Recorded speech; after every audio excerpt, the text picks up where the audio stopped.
Hi everyone, this video reviews case study 5.1, a case of preeclampsia. In this case study, we meet Susan, a 19-year-old female. She is a meat and potatoes type eater. She was overweight prior to her pregnancy. At week 18, she was diagnosed with proteinuria, which is an increased amount of protein in her urine. She experienced a blood pressure increase at week 22, which she also learned that she had a high blood glucose level and was insulin resistant. She was given prenatal vitamins and minerals early in her pregnancy, but she rarely takes them. Her dietary habits are as follows. She rarely consumes vegetables, fruits, or dairy products.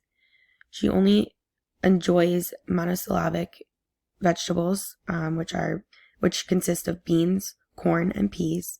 She also enjoys bananas and oranges. Throughout the day, she drinks sweetened tea, and she always has a glass of milk. The majority of her diet consists of meat and either potatoes or rice. How does Susan's diet contribute to oxidative stress? As we know, Susan's diet lacks a lot of variety. Of the fruits, vegetables, and meats that she does consume, she's very consistent in what she has, so she doesn't get a lot of antioxidants or a variety of vegetables, which are linked to reduced risks for developing preeclampsia and oxidative stress. She also has a low fiber intake in her diet, even though she does consume potatoes. And a higher fiber diet can decrease the risk for preeclampsia. Lastly, she consumes a lot of meat and sweetened drinks that are consistent with the development of preeclampsia during pregnancy.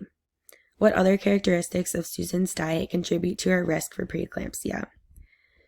So one of the characteristics that contribute to her risk for preeclampsia is her insulin resistance. Our textbook discusses the risks for developing preeclampsia, and women with insulin resistance, obesity, and abnormally high triglyceride levels are at increased risk for preeclampsia. Susan's diet does not help her with reducing this risk because of the high amount of meat, carbs, and the monosyllabic vegetables that she's consuming.